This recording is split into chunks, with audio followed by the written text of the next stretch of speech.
believe that being a defender requires more than building shooting skills on a range.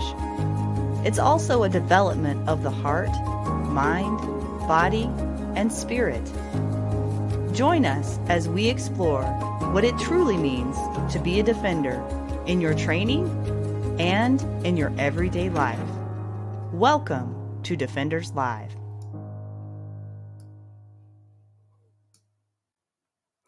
Good evening, everyone. Welcome to Defenders Live. I'm your host, Laura Thorson. Tonight, we're going to be learning about something that you may not be training for, but should consider if you are a defender of life, and that is medical training. The likelihood of needing and using medical training is far higher than having to use your firearm in self-defense. And medical training is similar to gun training in that you might not need it, but you're really going to wish you had it if the need arises. So I thought it would be good to explore this topic tonight with someone who's had a lot of firsthand experience in this field and who also understands our mission at Defenders USA very well. And so I'll be bringing Jonathan Heslep on soon to talk about mindset, preparation, equipment, and many other things regarding medical training. And I do have a tidbit of the week, so I want to share that with you as well. So stay tuned for that in just a little bit. But first, I want to say if you're new or watching this as a replay, welcome. We're so glad that you're here. Please drop in the comments where you're watching from. We always want to hear from you. This episode is brought to you by Mountain Man Medical. And Mountain Man Medical has teamed up with Defenders USA to bring you the Defenders USA Trauma Kit. In this kit, you will find items that have been handpicked by the founder of Defenders USA, Adam Winch, specifically from his experience. Adam says, quote, "The likelihood of desperately needing and using such important medical gear and life-preserving training is far higher than ever having to use a gun in defense. And we at Defenders USA are here to help you be correctly equipped with the most necessary items to help sustain life in case unexpected medical trauma happens." So you can pick up your Defenders USA Trauma Kit or learn more about it by clicking in the link in the description. Okay, I'm going to move on to my tidbit of the week. I feel like my mic is like, can everybody hear me okay? I'm feeling like it's like not turned up or something. Hopefully you guys can hear me. So the tidbit of the week doesn't really have a title. It's really kind of what I learned about this weekend in competition, and there were some takeaways I wanted to share with all of you. So, Adam, can you hear me? Okay. All right, just making sure. So last weekend, I competed in my first official USPSA match. I had done a few informal competitions in the past, but this was the first sanctioned match that I'd ever been a part of. And I just have a few takeaways, I guess. Some are reminders, some are lessons that I'd like to share with you based on my experience. And one is practical. One is, I guess, a personal tip. And one is a word of encouragement that I want to share with you. So first, on a practical level, guys, I cannot tell you how important the value of video is. If you're looking to improve yourself in any task, really, the most honest look at what you're actually doing, not what you think you're doing, but what you're actually doing, is through video. So as emotional creatures, we sometimes think we know what we did based on what it felt like to us, but we know that we really don't have a good concept of speed or time, especially when it comes to shooting. So the video will show you how fast or slow you actually are, so you can help align yourself to the reality of what you're actually doing. And, you know, on a couple of the stages, I swore I was going really fast. I, felt like I really went Ricky Bobby on a couple of them. And the truth was, no, I was not going Ricky Bobby on those stages. It was just an illusion in my head. So I encourage you to video yourself constantly so you can get an accurate representation of what you're doing so that you can improve. Otherwise, you're just going to keep continuing to make the same mistakes over and over again. So there is the practical tip. On a personal level, the second thing I want to encourage you to do is Remember that comparison is the thief of joy. I know it's been said many times, but the fastest way to suck the fun right out of a competition or any endeavor is to compare yourself to others. The squad that I was on last weekend had a wide spectrum of shooters. I watched really high level shooters in awe and, wondering if I could ever go that fast or move that well and hoping someday I could. But my encouragement to you is to learn from everyone that you can. And you can learn a lot just through observing other people who are great at what they do. So stay curious and have an open mind. And always remember that through hard work, focus, and consistency, you will get to where you want to go.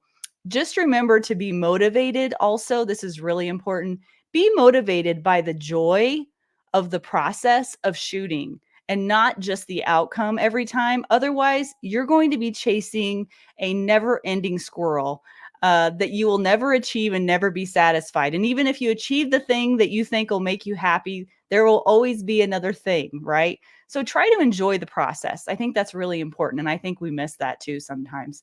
And then, what Joe Blow speed shooter is doing might not be where you are right now. And that's okay. Just improve where you are today. Instead of feeling beat down and discouraged by better shooters through comparison, be inspired to become better. And then finally, my word of encouragement is that you need to remember that everybody starts somewhere, right? Everybody starts somewhere. Although I wasn't the best in the squad, I was also not the worst. And I bet in your life, you are not the worst at what you do either. There may be somebody, this is important, there may be somebody looking up to you right now because you're farther along in the journey than they are. So remember to be kind, always help people, and know that everyone starts somewhere. And remember where you started. Also, it's really important to remember, guys, no one is perfect. We are all out here just doing our best, and we're all a hot mess. All of us are. So even if you have somebody that you really look up to that inspires you, that you want to be like, of course, yes, look up to them, be inspired, try to learn from them. But also remember, like, they're not perfect either. And we're all just doing the best we can. And the other thing this weekend that really was inspiring to me, I was so fortunate to be surrounded by helpful, kind people during the match who knew the rules really well. There were a lot of rules that I didn't know or had to be introduced to, and they helped me navigate the process of shooting competitively. I'm just so grateful for that because that made it so much more fun and inviting. So if you're discouraged today, think about how you can help someone else. Surely there's something that you're good at that someone else is not good at. And being of service to others is one of the best ways to take the focus off of yourself. And by doing so, you'll be blessed in ways that you don't even expect. Also, if you're not where you want to be, just know that the only thing that you have to do today is start. Remember, I said everyone starts somewhere. Start somewhere, start anywhere. If you fail, start again. The only true failure is not trying in the first place. So get out there and try, get uncomfortable, try something new, be of service to others, and do the best you can with the gifts that you've been given. You'll be surprised where it takes you. And I hope this is helpful to someone out there today. Someone within the listening to my voice now hopefully took something away from that that's helpful. All right, let's move on then. Oh, I was going to introduce you, Adam. The founder of Defenders USA is helping me behind the scenes. How are you, Mr. Adam? Good to see you, Laura. Hey, for those of us who watch Defenders Live, right, we've become kind of fans not only of the show, but also of Laura. So it's Oh, taken me a bit to talk Laura into filming and showing her shooting. So this last oh, shooting competition she was just talking about, if you go to our YouTube channel, Defenders USA, under the shorts, the last short we did was Laura in one of those stages. So you can go see what she did there. It's pretty cool. yeah. Thanks, Adam, for bringing that up. Embarrass her. Yeah, it is embarrassing, guys. It's hard to put yourself out there. And also, remember when I said that I thought I was going Ricky Bobby? Man, I was not going Ricky Bobby at all. But I was doing the best I could, right? In the moment. And that's all you can do. So just keep improving that. And anyway, All right, we'll move on past that. I want to tell you too, Adam's behind the scenes. If you're not used to watching the show, sometimes he just pops on the screen. So while we're doing our interview with Jonathan, he may pop on the screen from time to time. He may have a comment or a question. No big deal. So I just wanted you to be aware of that. Okay, a few announcements before I bring Jonathan on. Defenders Live is now officially on almost every podcasting platform, including Spotify and Apple Podcasts. So be sure to subscribe there. And if you like what you hear, leave us a review. That would really help us out. And you can also make sure to not miss another episode of Defenders Live by going to defenders-live.com. And you can sign up for email notifications at the bottom of the homepage. I send an email out every week, so you won't miss an episode. And you can also join our private Facebook group as well. So don't be shy. If you have comments during the show, feel free to chime in. That is why we're live. So you guys can all chime in, and we are going to have a live Q&A at the end of the broadcast. So if you have questions that pop up, just put them in the comments whenever they come to mind, and we'll be gathering those at the end of the broadcast. I was just looking to see who all we've got. Adam's in Arizona. We've got Anne-Marie from Texas. Heather is here from Arizona. Dylan from Texas. Haven Defense Company. Brent and Marissa from Colorado. Nancy from Montana. Hey, Nancy. Is this Tina? I think I say Tina. I'm not sure. But hey, Tina, I'm glad you're watching. And Lynn and Kathy from Michigan are watching as well. So appreciate all of you guys for tuning in tonight. So let's get right into the interview with Jonathan. We've got a lot to learn. So Jonathan Heslep grew up in the mountains of Southwest Montana. He has worked in emergency services since the age of 18, volunteering at 3 different local departments since 2008. He is currently a captain EMT with the Montana City Volunteer Fire Department. He began his professional career with the Montana Department of Natural Resources and Conservation as a wildland firefighter in 2011, where he still works as the fire operations specialist overseeing the Helena Unit engine crews. Jonathan also serves on the Emmanuel Church Security Team and has provided medical classes to several churches in the area. When not busy with his various jobs, he and his young family like to spend time in the mountains, hiking, camping, backpacking, skiing, canoeing, and eating fajitas around the campfire. So let's welcome Mr. Jonathan onto the show. Hey, Jonathan. Oh, let me unmute you here. There you go. Welcome to the show. Oh, thank you. Yeah, so a little bit of backstory here. We should probably let people know. So Jonathan and I, we live, kind of in the same geographical location, but we have trained together through Adam's classes, pistol and rifle. So we know each other through that. And then Jonathan, let's see, it's been a few months ago, I think you hosted I had it written down what it was. It was a mass casualty. What was that class called? Do you remember?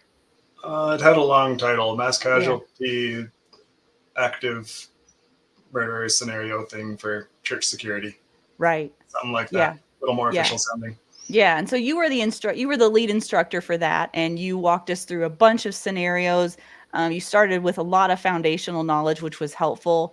And so I really got a lot out of that. And when I was thinking about who to bring on for medical, he was the first person that popped in my head. Somebody who I think knows a lot, has a lot of firsthand experience, has a heart of service, as I think the mission behind Defenders USA is all about. And I think that you've kind of been a part of that. You've taken a lot of classes with Defenders USA as well. So those were some of the reasons I wanted him on here. I kind of had to twist his arm a little bit, if I'm being honest.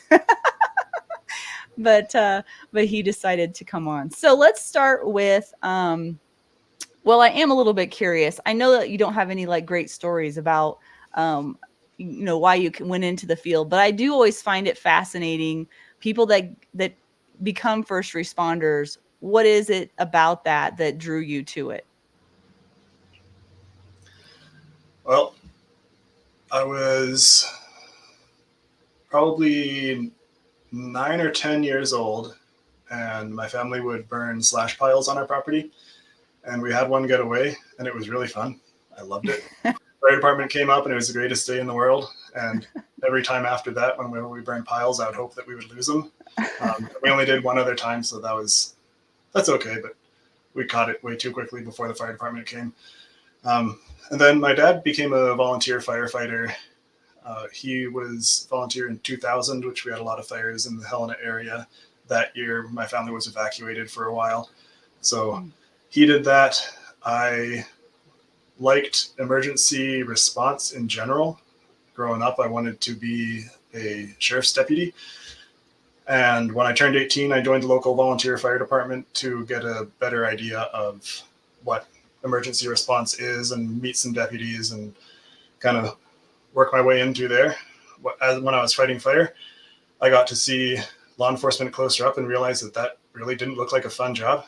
And firefighting was a fun job. I remember the first arson fire I was at. I was having fun fighting the fire, and the law enforcement were not having as much fun trying to convince the dad that, yes, his kids actually did start the fire. And I was like, well, that doesn't look as fun as what I'm doing. So, went to college and got an associate's degree in fire rescue at the Helena College. You didn't put that in your bio. That's okay. No, got a job at the DNRC in 2011, and just stayed in fire ever since, and I love it. Well, that's great. I'm so glad that you're a part of that, and I think we have a lot we can learn from you. So let's get right into it. You talk a lot about mindset. You did that when we were in the class too. And so I'm curious to know why mindset is so important when it comes to emergencies, and what should people think about in order to face a medical emergency? Mm-hmm. People behave strangely and erratically in emergencies. I remember when I started volunteering, as a volunteer fire department, we weren't staffing the station. We were just at home or at work or wherever we happened to be. And when the call came in, we'd go to the station, get an engine, and respond. And I remember I was not cool, calm, and collected. I was running back and forth, ran out to the vehicle, realized I forgot my shoes, ran back in, got my shoes, ran out to the vehicle, realized I forgot my keys, ran back in, got my keys. I think there were 3 or 4 times that I actually ran to my vehicle before I was able to drive away. And I've seen, not usually to that extent, but I've seen that with a lot of firefighters on their first couple of calls, that they get very excited, just a big adrenaline dump. I've seen a lot of the people in those emergencies. They can behave very differently, very erratically. People they lose their reason. And when they're thrown into a situation that is not their normal, and they get knocked off kilter and they don't know what to do, they can, they're really more of a detriment than an assistant to the situation. Especially if it's their loved one, right? Yes. Yeah.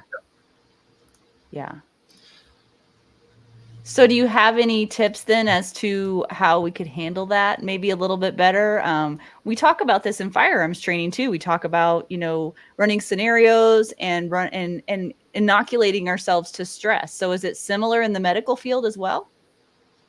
Yes, definitely. The more time you spend in it, the more used to it you get. And that's the same with everything. So this really isn't anything special.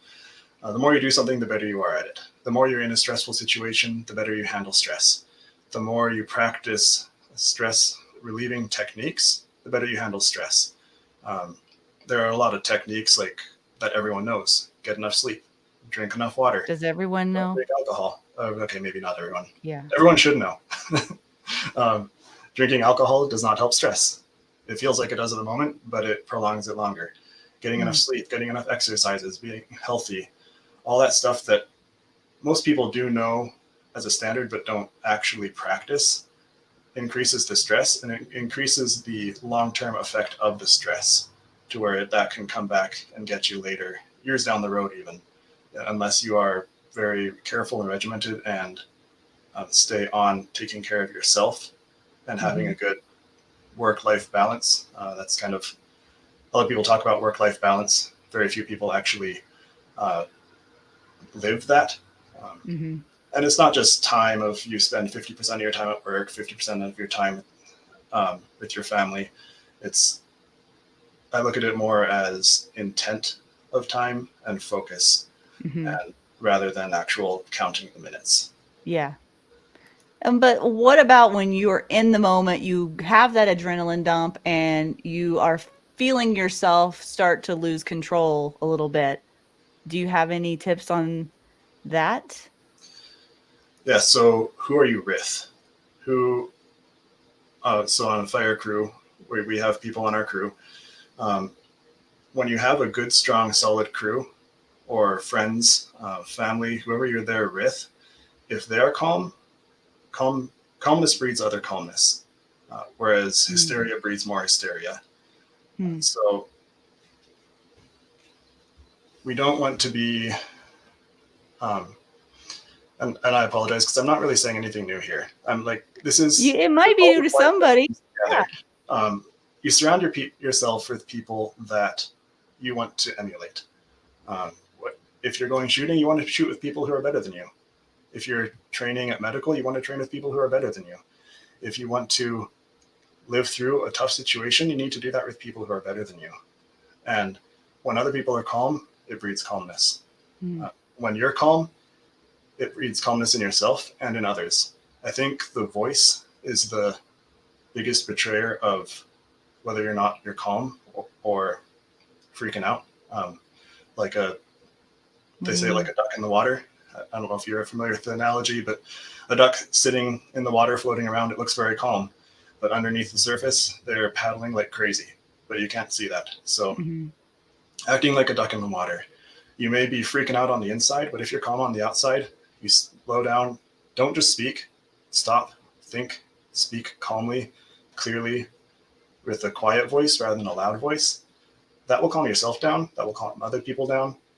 It just really overall helps the situation. See, you think these are all things people know, but it's because it's automatic to you. You just know these things. So, yeah, not everybody knows these things. Okay. Is there anything else about stress management that you wanted to say before we move on? It comes with time. Don't expect it to just be something that you work on and you get. The longer you are putting yourself into those situations, just like with strength training, you want to be strong. You don't just go to the gym and you're now strong. You work out for years and you put in the time. And don't be surprised that you don't see the effects. So we could practice it whenever in our everyday life then, right? We get a chance to practice being calm every day. There's things that happen. There's, maybe it's not a medical emergency, but maybe there are other things that happen in our life that get our heart rate up, that get us wound up. And we can practice in those situations, right? Yeah. Don't say no to things that are hard. Right now, I'm trying to be calm. This is not funny.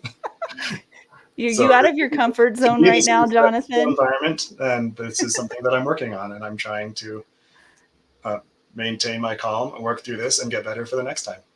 So you're literally practicing what you preach right now. Is that what you're saying? That's right. I love it. See, I knew he was the right guy for the job. That's awesome. Okay, so all right, let's move past stress management then and go into training. We want to know what type of training should we be getting, and then we can move on from there because that's really important. So the kind of training you need, just the everyday civilian, right? We're not talking about an EMT. So what is the everyday civilian? Where the group listening to this is from all over the place. All different places of the country, different communities, city, country. So what do they need is very hard because there's no one size fits all. Okay. So there's a guy, Gordon Graham. Adam, you may know of him. He's I forget where he's from, but he's a cop from, I want to say the Southwest somewhere. But he gave a talk that you can find on YouTube. If you're not familiar with it, after this show, go on YouTube and search Gordon Graham, high risk, low frequency. He talks about high risk, low frequency events. And that's different everywhere. So whatever your job is, where you live is, what is the risk to you and your community? And how well are you ready for that? The worse the risk and the lower the frequency, those are the bad events. If something's high risk, driving is high risk, but it's high frequency. We do that all the time. And a lot of people should be training at it, but most people don't train at that. They get by with doing it, do it all the time. We're good at it for the most part. Sort of. I know a lot of people who aren't good at it, but we'll let that slide for now. Other things like that we don't do all the time. So I don't ride a dirt bike. That would be lower frequency for me. Just as high risk, but lower frequency. So that is a more dangerous thing. So that if I'm going to be around that, that is something that I have to train for. Okay. So putting that into medical, what is the risk that you're facing? Are you going backpacking a lot in the backcountry? Backcountry medicine is way different than city medicine. You have different tools, you have different time frames you have to work with, different ways to communicate, a lot of different things you have to learn in order to practice that type of medicine. So I can't really give a clear answer, but rather put this back on the listener and look at where am I and what is my risk? If I live on a fault line, what is the risk of a bad earthquake? Or what is the risk of bad wildfire in this area? What is the risk of gang shootings in this area? Mm-hmm. And what are the emergencies that come out of that? Okay. I would treat someone differently who was shot in a drive-by gang shooting than I would someone who had a beam fall over on top of them from a wildfire burning the house or other natural disasters like that, tornadoes, hurricanes. You get different injuries and you get different, therefore have to treat them differently. Yeah. That's a good point. I never really thought of that before. Yeah. Yeah. So looking at what is your high risk, low frequency, Gordon Graham also goes into what do we have time for? He calls them non-discretionary time. If something is going bad now, say an active shooter event, we have no time to plan for that. If something is going to go bad in a couple of days, like a hurricane is coming in, we have time to plan for that. So breaking down those high risk, low frequency events into what do we actually have time to plan for? The ones that we have time to plan for aren't as big of a deal because I can go on YouTube and look out how to do things for a hurricane if I know one's coming in a couple of days. I can't go on YouTube and search what to do in an active shooter situation when there's an active shooter. Right. So in your area, what is your risk? What are you not good at? What is the low frequency? And what do you not have time in the moment to prepare for? And that is what I would pinpoint to be your top priority for training. And I think a lot of the people in this group who listen to this know this because this is, for the most part, sort of a gun training sort of group. Mm-hmm. And using your gun is definitely high risk, low frequency, no discretionary time. But medical situations, particularly trauma, are just as high risk, low frequency, or they're not as low frequency. It happens way more, but to us personally, it's not a common occurrence. Mm-hmm. So as you said in the beginning, and I believe you were quoting Adam, we have way more chance of facing medical or trauma problems than gun problems. Mm-hmm. And so that should be the primary point of our training. If our goal is legitimately to save life, that is where we would put our training.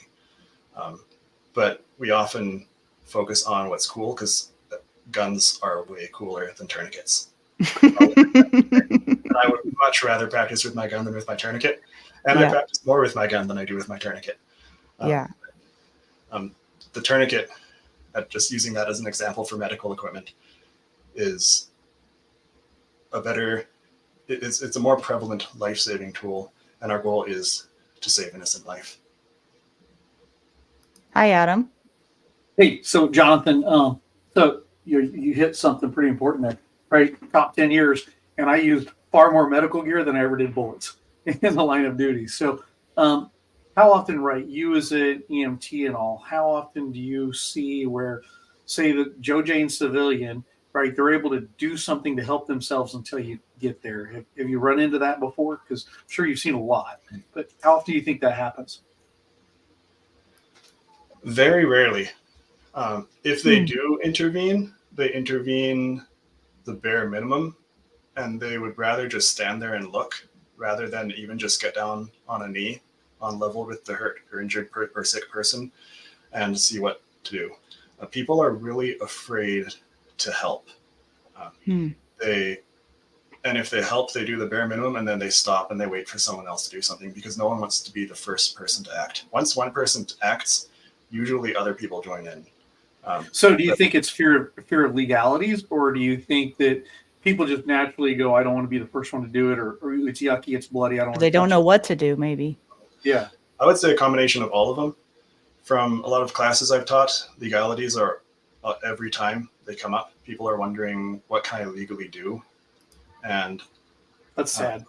Yeah, you're putting legals over morals. Yeah, and that is not a good place to be. Okay, so here's another question: how often do you see when, say, somebody has like an IFAC of some type, or they have some type of medical gear and maybe a little bit of training, that they're able to really help themselves? Say nobody else will do it. Is that something you run across? Because I mean, we have a lot of people who, I mean, in our community, we tend to carry IFACs around. We tend to have them in our cars, our house, or whatever else.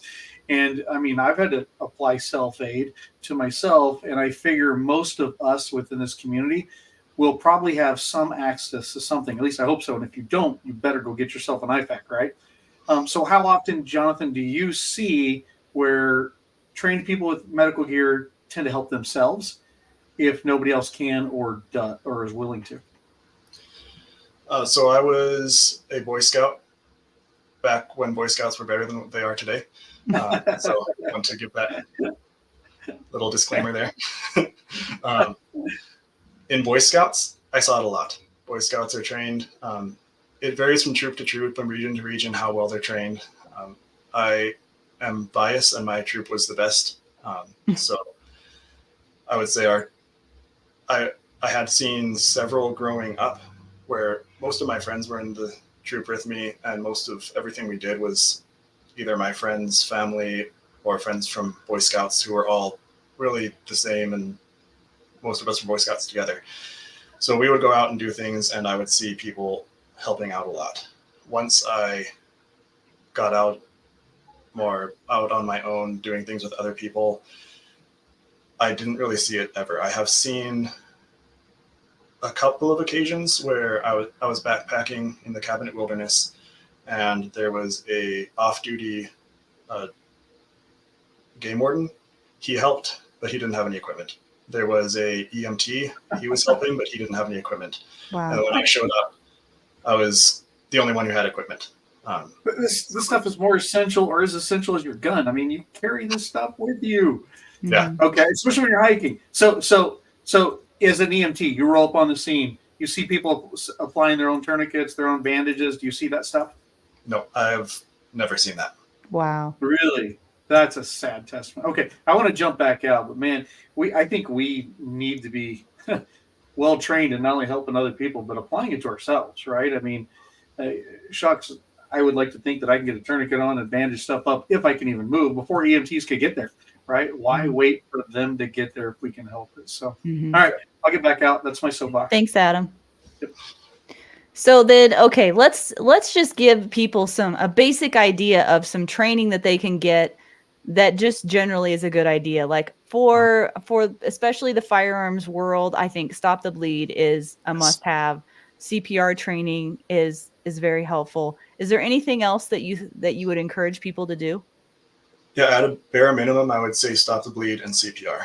Those are the two things that you can do that will save a life right now and make an absolute difference.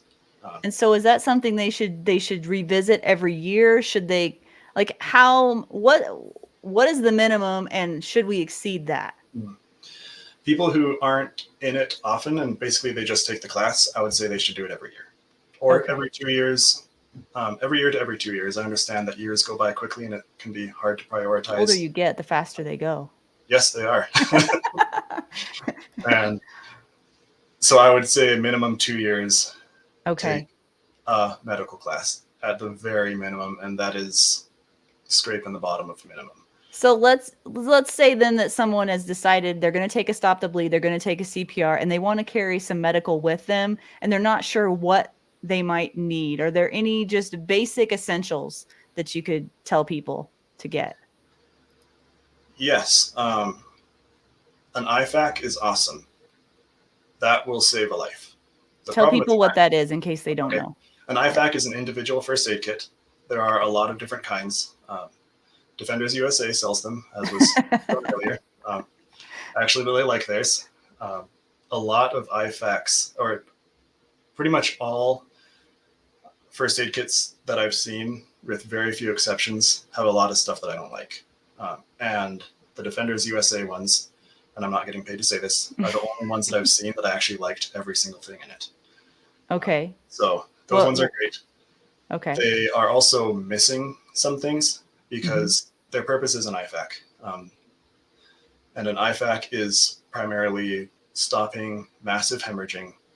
So the person's about to bleed to death in a couple minutes. And that is the purpose. And they are great at that. And that definitely will save a life. There are other things like CPR masks, that sort of thing, that are really good to have.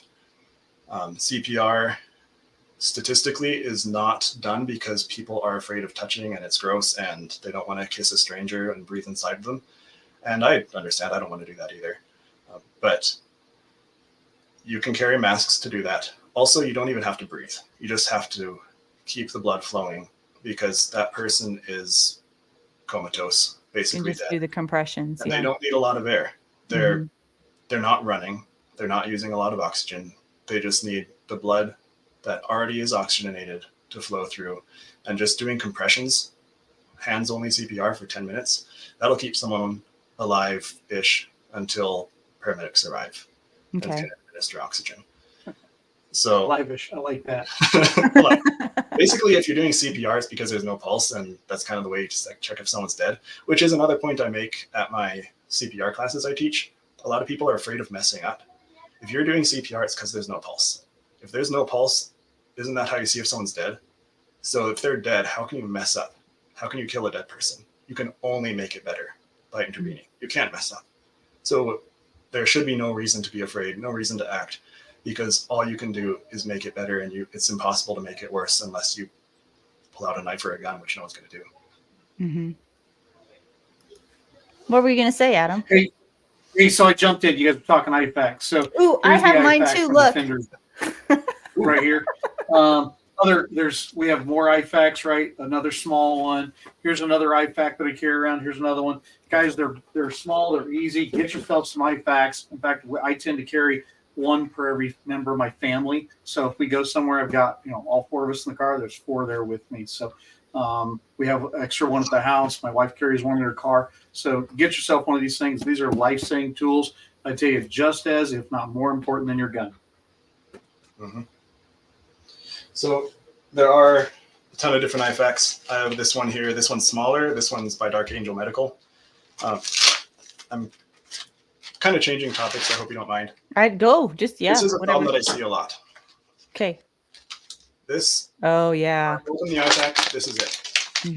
Now, the problem is I need to keep this shrink wrapped because it will stay ready a lot longer. Otherwise, you can see the outside of this. This goes on a Wildland fire pack.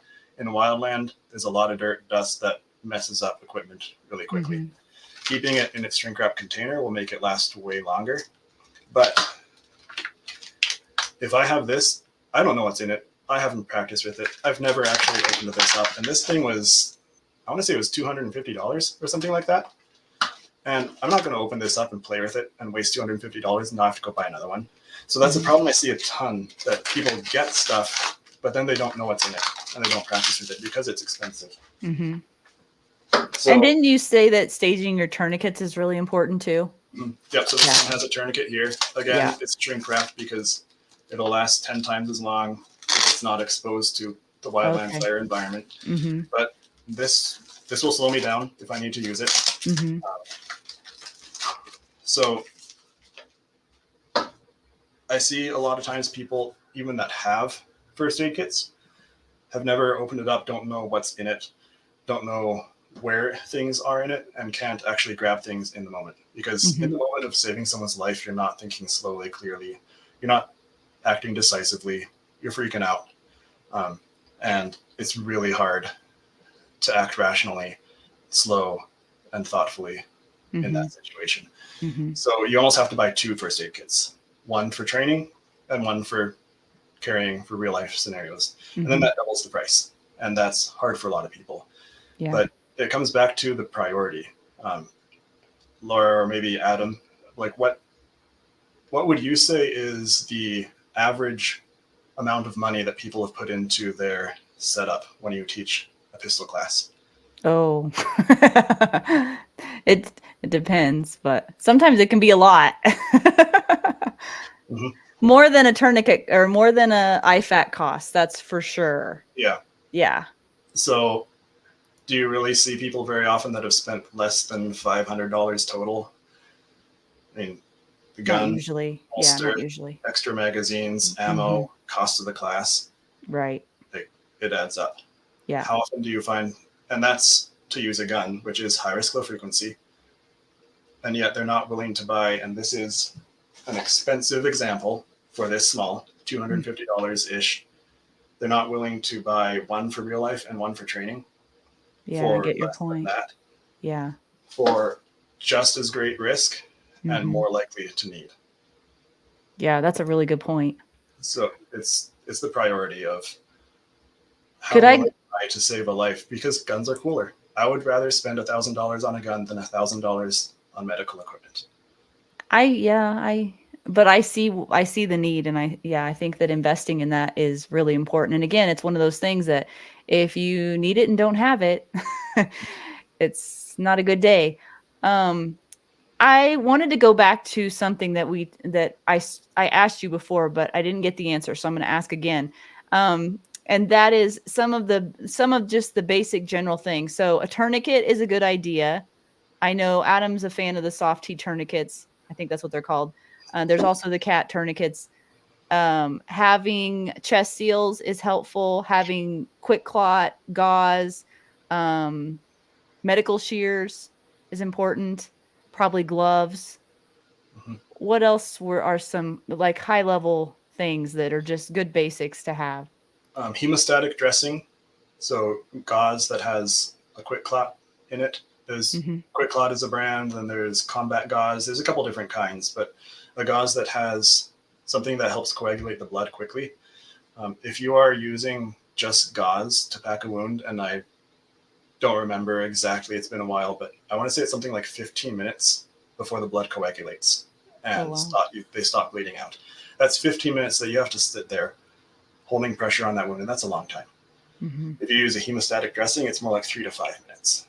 That is a very big difference. And if you're thinking a mass casualty situation where there's a lot of people to get to, 15 minutes per patient versus 3 to 5 minutes per patient per life saved, people are going to bleed out and die. So some kind of hemostatic dressing is very important. There are other compression dressings. So this is an Israeli bandage. I think there's a couple different terms for this. Most people call them Israeli bandages. Again, I don't know how many people that even have these that have opened them. How does this work? This is it. There's a weird dude out here. How does that work? Very few know. So, side note, learn your equipment, open it up, learn how to use it, because when someone's dying, you don't want to open this up and think, how do I use that? Right.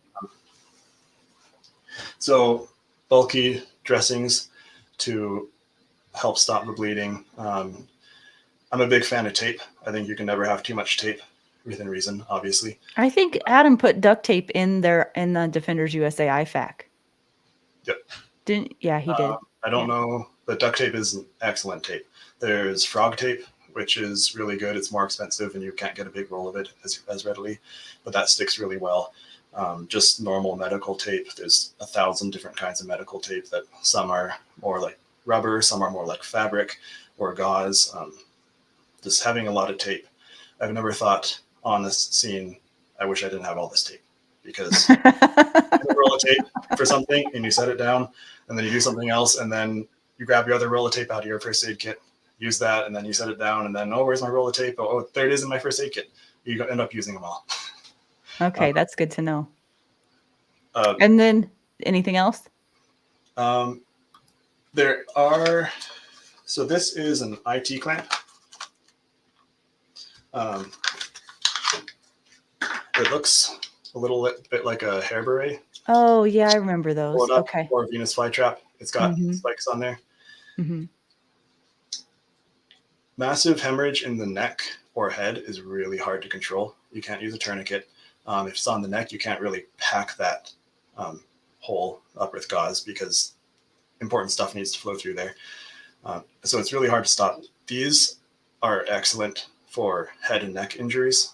You just open it up, slap it right on the skin, and then you close it together, and it just squishes the skin together, basically sutures it together, and it keeps blood from coming out. If you have a really long cut, and I'm just using my arm as an example, but on the arm, I'd probably more likely use a tourniquet. You could, if you had multiple, you could just stack them along the long cut. So these work really well for keeping the blood in the body. And if they stay in the body, unless it's a large, like the chest, abdomen cavity where you can lose all of your blood just in there. But if it's on the neck, head, something like that, there's not a lot of places for the blood to go. The blood will coagulate within about 15 minutes or less, and then it'll stop bleeding. Okay, that's good to know. So, hey guys, we're getting to the end of the show already. I feel like we just got started. So if you have questions for Jonathan, put those in the comments and we'll get to those here in a little bit. So let's see. I guess it would be important, even though I told everybody where to go to get a medical kit. I told them to go to Mountain Man Medical, and there's a link in the description. But where else could people go? Or are there places they shouldn't go to get medical supplies? I'm pretty sure I know the answer to that one. Any tips in that department? I'm more concerned about where not to go because there are a lot of good places. Okay. Don't search the internet for the cheapest thing you can find. You don't do that for your gun, so don't do it for your other life-saving equipment. There are a lot of knockoff versions of the cat tourniquet, for example, and they can be completely indistinguishable from the real. So if I go on Amazon and buy a cat tourniquet, I don't know if it's real or not. And there's people like Adam who have seen cat tourniquets fail, and he doesn't trust them.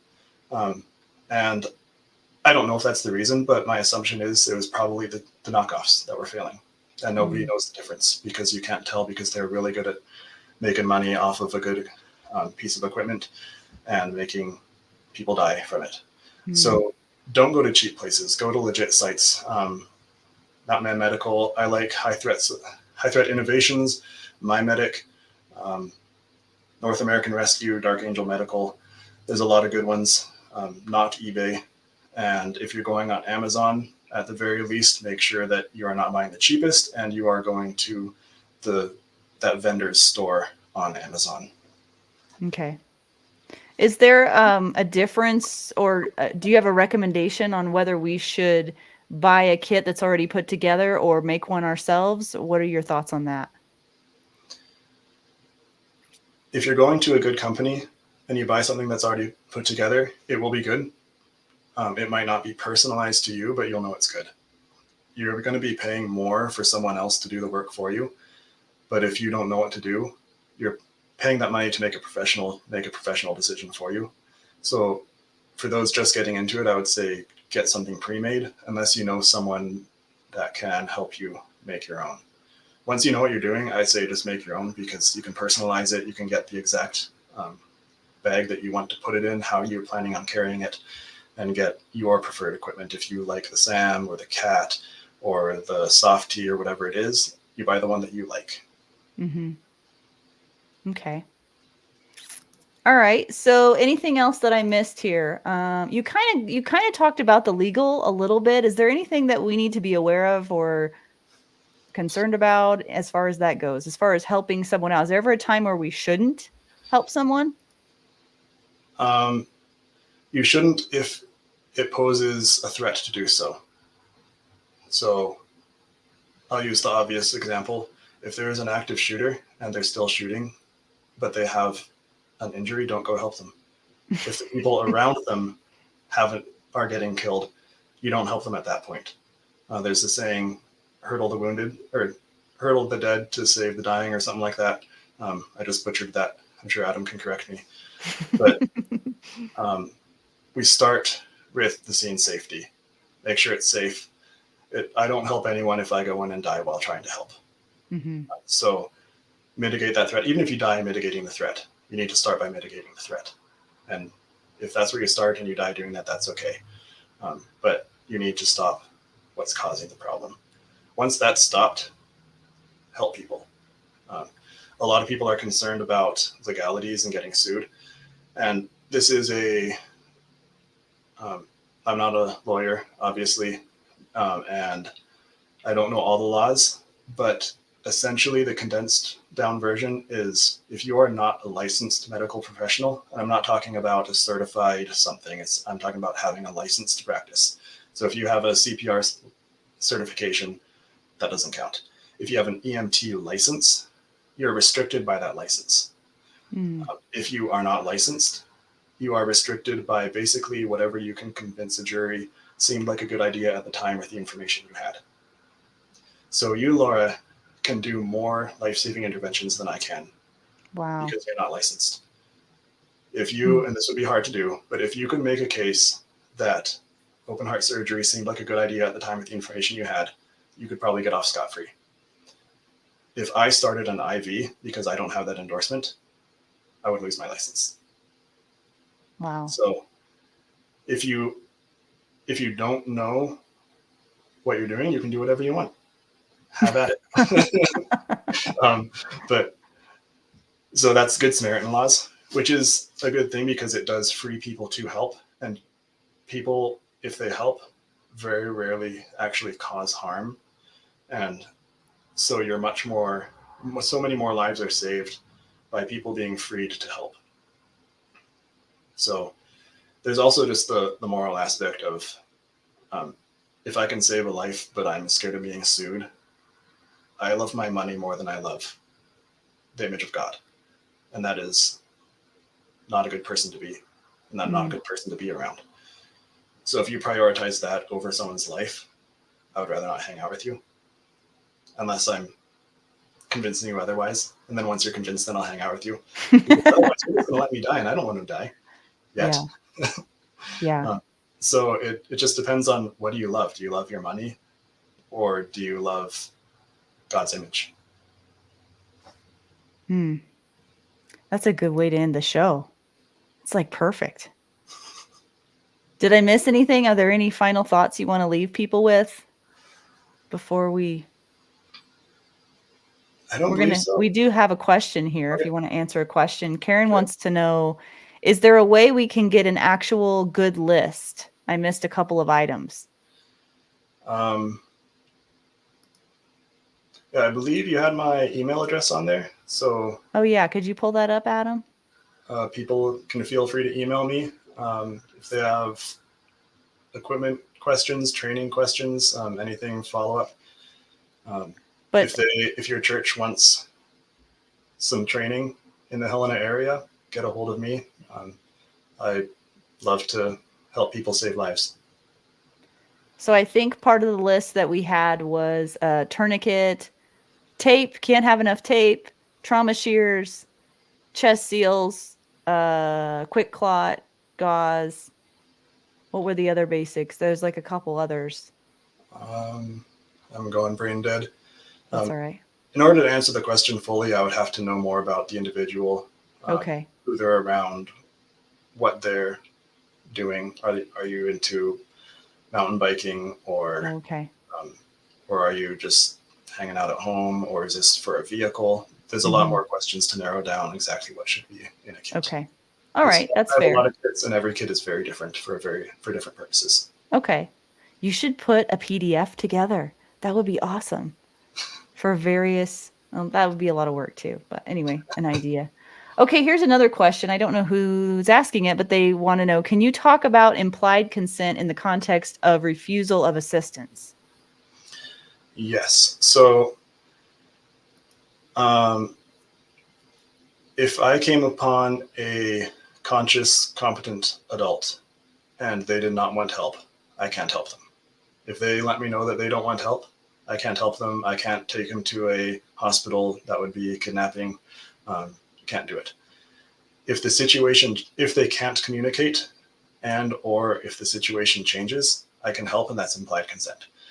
So Laura, if you were lying on the road, breathing, injured, and you said, don't help me, I don't trust you, don't help me, and then you pass out, now the situation changed and you are no longer able to tell me that you didn't want help. So I can assume that now that it's changed, you would want help. If you knew that you were passed out, you would want help. So now I can assist you. Okay. That's a good question. Whoever asked that, that's really good. Kids don't have the same rights of adults. They can't turn down help. And there are a lot of intricacies in different states and everything, so don't take my word as the final say. But a parent or guardian can deny care for a kid, but the kid can't deny the care. So we have a duty, obligation to help kids who are dying, even if they don't want it, unless their parent or guardian doesn't want it. And then in that case, we would involve law enforcement, and law enforcement would say, actually, they're getting help. Mm-hmm. Okay. All right. Well, I don't see any other questions. Any parting thoughts for our audience? Did we miss anything?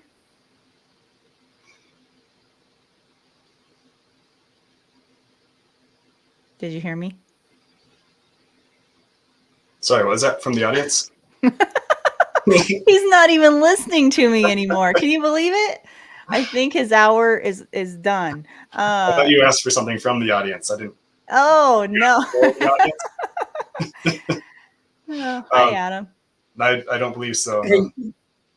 Hey, so I wanted to jump in here. You were talking earlier about, if something bad is happening, hurdle the dead to go save the injured, right? We have a saying in my world that is, I think is kind of pertinent to here is stop the killing, then stop the dying, right? So the hard part of this is that people with good moral compasses, we tend to, when we see somebody hurt, even when things are very active, we plaintively want to go to that injured person. Where if something still is active going on, it's in your church, your movie theater, it's an active killer of some type or a terrible event that's ongoing, you've got to if you're the one that's going to defend, you've got to let those people scream. Or scream, bloody murder, bleed, whatever you've got to do, you've got to be able to ignore them on an emotional level to go stop the killing, right? To go address the evil that's there. Only then do you take the time. And that's going to be hard. Think of it this way. You're walking down the road with your family. Something terrible happens. One of your own kids or your family member gets hurt terribly. You can't pause to take care of that when evil is still in your face. You've got to take care of evil first before you get back to them. So that was kind of the saying we had was stop the killing, then stop the dying. Mm-hmm. And I guess Laura did have a final thought for getting training. Training for civilians is really hard to come by and really expensive and few and far between, and you have to travel for it, which is really unfortunate. But training for volunteer firefighters is really easy to get, and a lot of volunteer departments will actually pay for your class dues to go become an EMT and all that sort of thing. Most people live in an area that has a volunteer fire department, or at least within response range of a volunteer fire department. If you want to experience emergency situations, get that stress inoculation that we were talking about earlier going into those situations, become a volunteer firefighter. You're helping your community, you're serving, you're doing good work, you are getting good training that you're not even having to pay for. And it's just really no downside other than it takes up your time. But it's very rewarding. And that is a great loophole for civilians to go get classes. There are a lot of classes out there that are not open to the general public, unfortunately, but are open to volunteer firefighters. And we are the general public. So that's how we can get into it. And that's how we can maintain practice, maintain training. And we're not just doing that every 2-year CPR class. We're doing it more often, and we don't have to pay for it. And the training often comes to our location. I never thought of that. Awesome. Well, thank you, Jonathan, for your time. You made it through the whole hour. You stayed calm, and you must have practiced all the stress management that you talked to us about. Really glad that you took the time to do it. I know that you were a little bit hesitant, but I knew you were the guy for the job. So I appreciate you showing up and being uncomfortable for us. Thanks, Laura. All right, go ahead and stay in the green room for me because I'll be done here in a little bit, and then we can talk. Okay. Okay. All right. So, what did you guys think of Jonathan Heslep and all of the information that he brought us tonight? I feel like we could have probably gone even more into the weeds with things, but that's a good place to start for most people. And I hope that you learned something, got some kind of good information from that. I want to give a shout out to all of my local supporters, all of you that have supported Defenders Live through the community on locals.com. I want to thank you guys for continuing that support. It helps so much. For those of you that don't know, the locals community is where I post exclusive Defenders Live content that you won't see anywhere else. And there's a lot going on in the world right now. I'll be posting another one of those pretty soon. And also you'll have access to some early special Defenders Lives, early access to those. Brian Hill's story was one of them that we posted early on the Locals channel. And it's where I host Defenders Uncensored. Defenders Uncensored is a series of roundtable discussions where we talk candidly about issues that might seem controversial, but we don't think they should be. And they're on Locals because we won't get kicked off of that platform by talking about those issues. So come join the Defenders Live community at locals.com, and you can search Defenders Live in the Discover tab at locals.com to find that community. Next week, we have a really awesome guest. I'm super excited to announce Whitney Lindsay is going to be on next Wednesday. Whitney served in the U.S. Army as a helicopter pilot and has spent 4 years with the U.S. Forest Service as a wildland firefighter. And she is the director of operations at Helena, where they specialize in aerial gunnery, military simulation, special events, corporate team buildings, tactical training, hog hunting, and disaster response. So there's going to be a lot to go over next week. It's going to be a really good episode. Looking forward to that. And so that's what to expect for next week. 7 p.m. Mountain Daylight Time every Wednesday is where you can find Defenders Live. We'll see you next Wednesday. Until then, take care.